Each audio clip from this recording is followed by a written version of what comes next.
حضرت خالد ابن زید انصاری رضی اللہ تعالیٰ عنہ، میزبان رسول، جو حضرت ابو ایوب انصاری رضی اللہ تعالیٰ عنہ کے نام سے مشہور ہیں، ان کا نام تھا خالد ابن زید۔ یہ بارگاہ رسالت کے حاضر باش، حضور علیہ الصلاۃ والسلام کے ساتھ کثرت سے آپ رہے، حضور علیہ الصلاۃ والسلام سے علم حاصل کیا۔ بڑھاپے کا عالم ہے ان کا، مصر فتح ہو چکا تھا، حضرت فاروق اعظم کا زمانہ گزر چکا تھا۔ مصر میں حضرت مسلمہ انصاری رضی اللہ تعالیٰ عنہ جو ہے صحابی، وہ گورنر تھے، اور حضرت عقبہ بن عامر رضی اللہ تعالیٰ عنہ مصر میں موجود تھے۔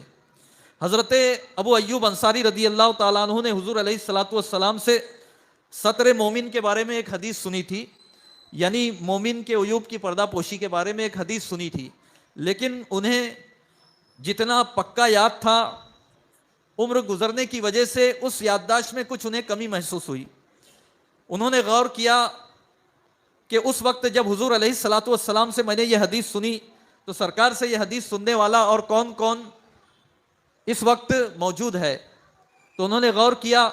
تو اس نتیجے پر پہنچے کہ اس حدیث کو جن صحابہ نے سرکار سے سنا ہے، اس وقت سوائے حضرت ابو ایوب انصاری اور حضرت عقبہ بن عامر رضی اللہ عنہما، ان کے علاوہ اور کوئی جو ہے بقید حیات نہیں ہے، ظاہری حیات کے ساتھ موجود نہیں ہے۔ چنانچہ انہوں نے اپنی یادداشت کی تصدیق کے لیے رخت سفر باندھا، کجاوا کسا، اونٹنی پر سوار ہوئے، اور انتہائی دشوار گزار صحرا کا تھکا دینے والا سفر کر کے تقریباً 1 مہینے کی مسافت کاٹ کر مصر کی سرزمین میں داخل ہوئے۔ بڑھاپے کا عالم ہے، اونٹ کا سفر ہے، صحرا کا سفر ہے، آپ غور کیجئے کتنا سخت سفر ہوگا۔ حضرت ابو ایوب انصاری رضی اللہ تعالیٰ عنہ گورنر ہاؤس پہنچے، گورنر مصر نے ان کا استقبال کیا، کہا کہ میں حضرت عقبہ بن عامر رضی اللہ تعالیٰ عنہ سے ملاقات کے لیے آیا ہوں، کسی کو ساتھ کر دیں تاکہ وہ مجھے ان تک پہنچائیں۔ چنانچہ حضرت عقبہ بن عامر رضی اللہ تعالیٰ عنہ کے پاس انہیں پہنچایا گیا۔ دونوں صحابی ملے، دونوں نے ایک دوسرے کا پرجوش استقبال کیا۔ سلام اور خیر خیریت کے بعد حضرت عقبہ بن عامر رضی اللہ تعالیٰ عنہ نے ان سے پوچھا، ما جاء بک یا ابا ایوب، اے ابو ایوب کون سی چیز تمہیں یہاں لے آئی، سفر کا مقصد کیا ہے؟ فرمایا حدیث سمیعت من رسول اللہ صلی اللہ علیہ وسلم، ایک حدیث ہے جسے میں نے رسول اللہ صلی اللہ علیہ وسلم سے سنا، لم یبقى احد سمعہ من رسول اللہ صلی اللہ علیہ وسلم غیری و غیرک فی ستر المؤمن،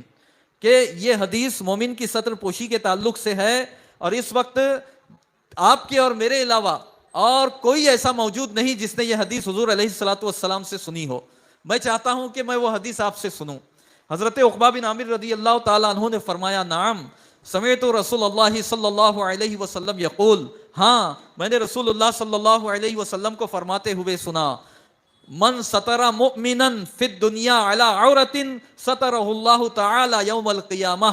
کہ جو دنیا میں کسی مومن کے کسی عیب کو چھپائے گا تو اللہ تعالیٰ قیامت میں اس کے عیوب کو چھپائے گا،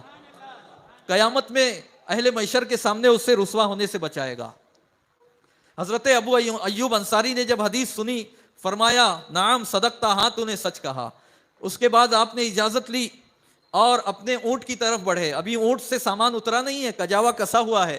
حضرت عقبہ بن عامر نے عرض کیا کہ کچھ دن ٹھہر لیتے، مجھے خدمت کا موقع دیتے، کہا نہیں، میں اس مقصد میں کوئی اور چیز شامل نہیں کرنا چاہتا۔ اس کے بعد آپ اونٹ پر سوار ہوئے اور واپس مصر سے نکل گئے۔ حضرت ابو ایوب انصاری بڑھاپے میں ہیں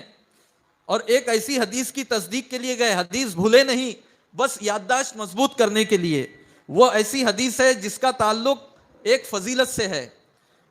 حلال و حرام کے مسائل سے اس کا تعلق نہیں ہے، بلکہ ایک عمل کی فضیلت سے اس کا تعلق ہے۔ اس حدیث کی تصدیق کے لیے اور اپنی یادداشت کی مضبوطی کے لیے انہوں نے اتنا جانکاہ اور سخت سفر کیا اور سفر کی مشقتیں جھیلی۔ ہم میں اور آج آپ میں شاید ہی کوئی ایسا موجود ہو جو ایسے سخت سفر کی تاب یہاں رکھتا ہو۔